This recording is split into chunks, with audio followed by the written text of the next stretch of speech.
Right guys, in this video we're going to look at one of the simplest but most effective rigs I use. You'll have seen it in action in my recent video on the bench, and it's the Wessex Rig. Laughing to myself, so I've just had to remind myself how to snell tie a circle hook.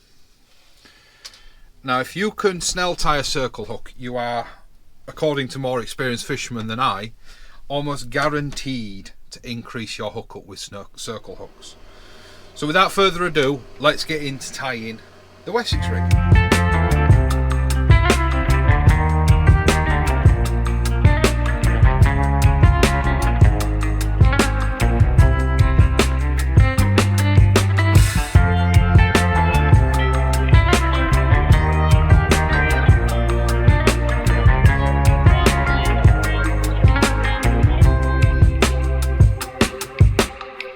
Okay, so as I've already discussed, now I am going to tie another one, and I'm probably going to fluff it, but a snell knot is what's going to be used, and that's the most difficult thing on this entire rig. Now the Wessex Rig is not one I use for big fish. I use it as a sort of fishing in the margins, trying to weasel something out, trying to get something that makes sure, trying to get off the blank, because once again, like the heavily more complicated pulley dropper that you've seen me tie, this fishes two different places. It fishes on the bottom and up in the water.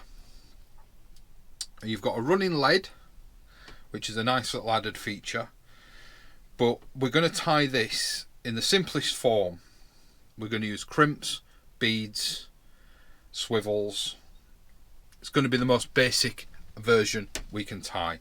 So I'm going to start with, I'm going to tie this one a little bit longer. Normally I keep my Wessex rigs relatively short. I think this one is, yeah, about 2 feet. But I'm going to tie this one a little bit longer. I'm going to start with just over, once again, allowing for that little bit of loss in the knots. I'm going to start with just over 3 feet. Okay. From there, first things as always, is we're going to start with a nice strong mainline swivel at the top, an 80-pound Gemini mainline swivel with a standard uni knot. 1, 2, 3, 4. A lot of people say to me, why do I use the uni knot pretty much exclusively? Because I say to so many people, master a knot. Find a knot you can tie in the dark with cold hands. Alright, once you can tie a knot in the dark with cold hands, you've got your knot. You've got a knot that you can tie. That knot for me is the uni knot. 4 or 5 turns, it's never let me down, and I've never had any problems with it. So, like I said, we're not going to do too much with regards to other bits and pieces. We're going to go straight on. We're going to go with crimp, then a bead, 4mm power bead from Gemini again. I do love these beads. They're consistent. They don't slide over crimps. They're just reliable and consistent. Then a 45-pound Gemini snood swivel, then another bead and a crimp.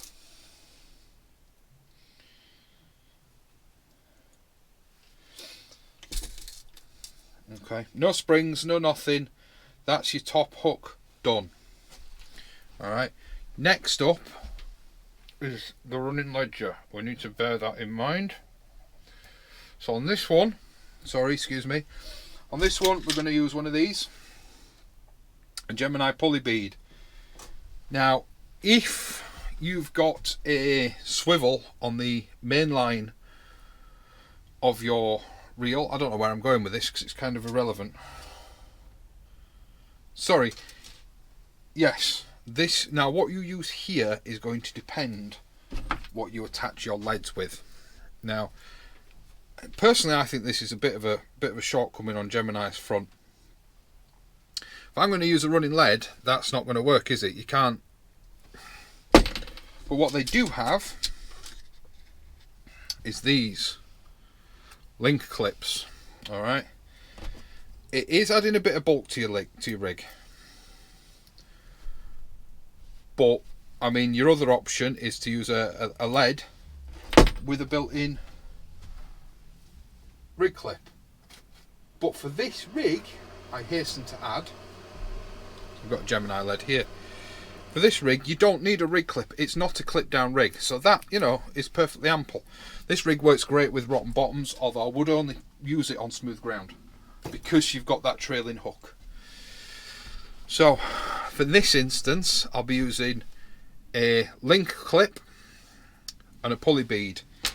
Now, because we're using a pulley bead, I am going to slide on, to protect my knots, a couple of extra cheap beads. These are just eBay specials. Don't use your decent rig beads for this. These are just to protect the knots. They're not serving any purpose other than that. Do have a bit of OCD though, I need to match the colours. Okay, bead. So plain old, you know, pound shop bead. And then your pulley bead. And then another bead. Alright. Now,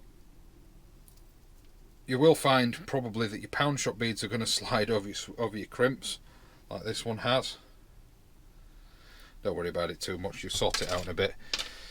And on the bottom here, you're going to have another snood length. Like I say, you're not power casting this rig, so we're going to use another small 45-pound swivel. And this rig with size 1 hooks on has been responsible for my biggest bass, my biggest flatties, my first ever place.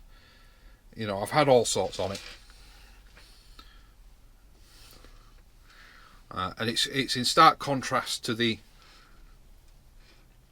pulley dropper that we've just tied, that you can. The reason I'm sort of doing these back to back is sort of the pulley dropper is one that you can launch out. This is your close in version, really. This is your fishing in the margins version.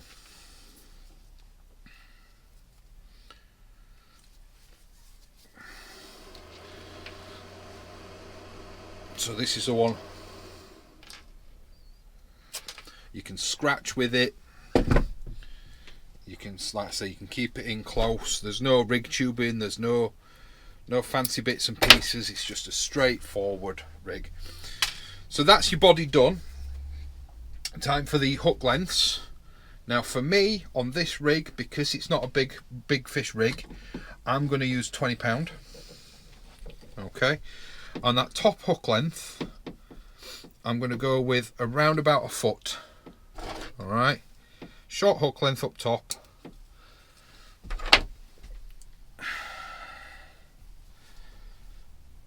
So we'll get this tied on. And the setup on this is slightly differently, so we'll tie the hook lengths on and then we'll set it up. This one you do kind of need to be aware of your measurements, of your overall rig size, and that'll sort of be explained in a little bit.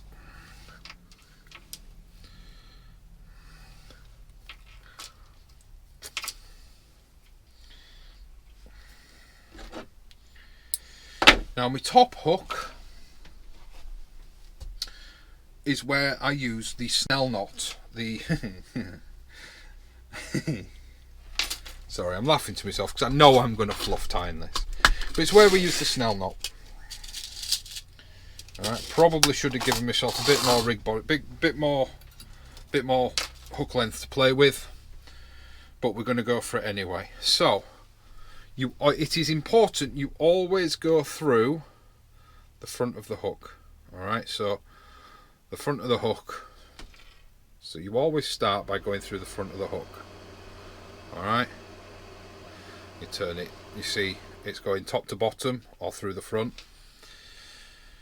So you go through the front, bring your line out the bottom, then you make a loop.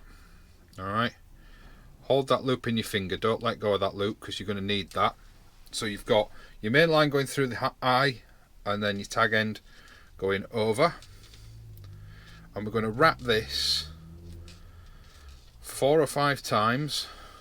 You can do more, but I've found sort of 4 or 5 I've not had any issue with. Alright, once again pinching those wraps, take your tag end back through the loop. Complicated knot, it's the most complicated bit of this rig. Back into the other hand, pull the main part of the rig body, and the line will cinch down on itself. Now I know that as a snell knot. I believe other people may know it as the knotless knot. And what the purpose behind this knot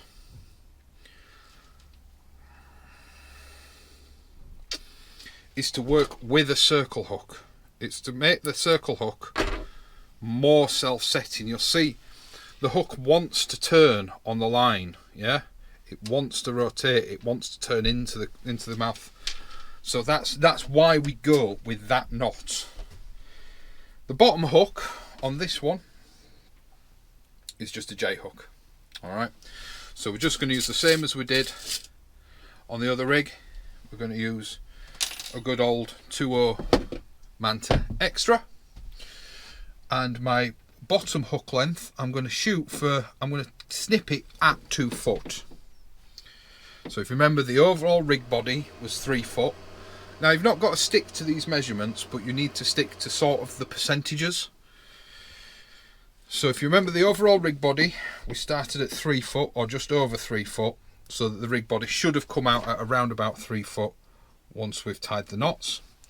Then the top hook we tied at 1 foot, lost a little bit in the knots. That's the same idea with this one. We're going to lose a little bit in the knots. So tie it on, and this, honestly, the Wessex rig, I've always just kept it basic. No beads, no crimps, no beads on the hook lengths, no bait stops on the hook lengths, and it's always served me well. Okay, drawing the rig body and the hook length together. Apart from I've just tied that off on the wrong swivel. Have I?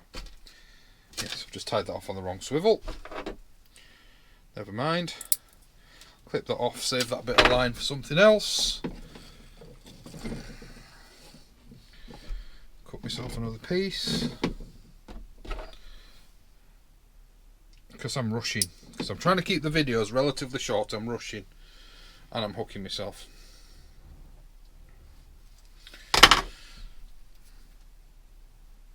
Let's tie it on the right swivel this time.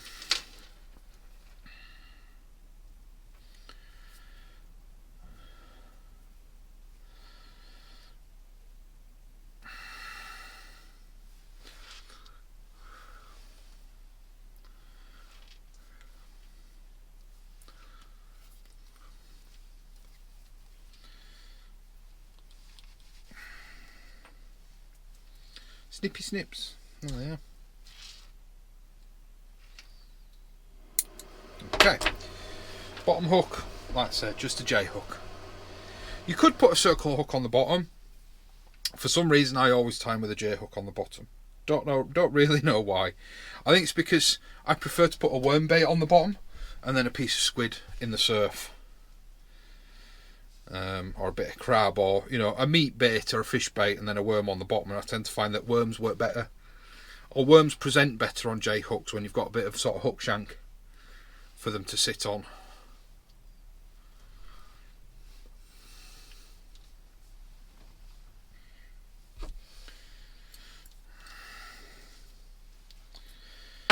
Okay, I always do that, throw them down. Now I'll leave my tag end a little bit longer on the worm bait hook, and that just helps with hooking up and the worm staying in place on the hook. So I'll take this old one off here, and then we get the new one, and that would be your rod attachment point,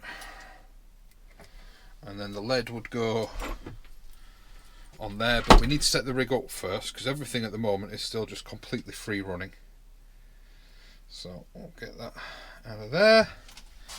Now, the reason I went for a foot on this first hook length is you don't really want your first hook length to be able to hook itself up on the main line. So it just needs to be crimped in at that point where, like I said, just before it would hook itself.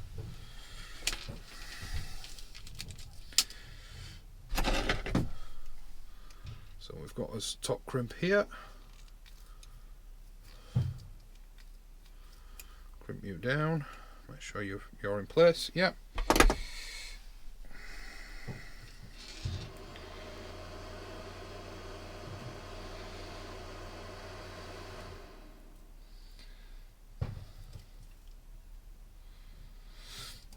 And then we are going to trap this top hook stationary.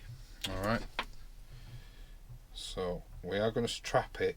We just want to make this crimps tight enough so that the swivel is held but can still free move. You know, it wants sort of 1/2 mil between the two beads and the crimp. Alright, so it is important that that isn't clamped or held, that it can move quite freely. And that is it. That is it. So all you need to do is make sure that that can't really hook up onto the main line. Alright, a lot of people do say you need to worry about whether or not this bottom hook can hook up onto that one. I've not had that issue. I've never had that issue. But if you are finding you're having that issue, shorten down this bottom hook snood. And that's it. I'll show you quickly how it works or how it runs.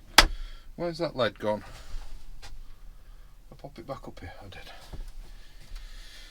Okay.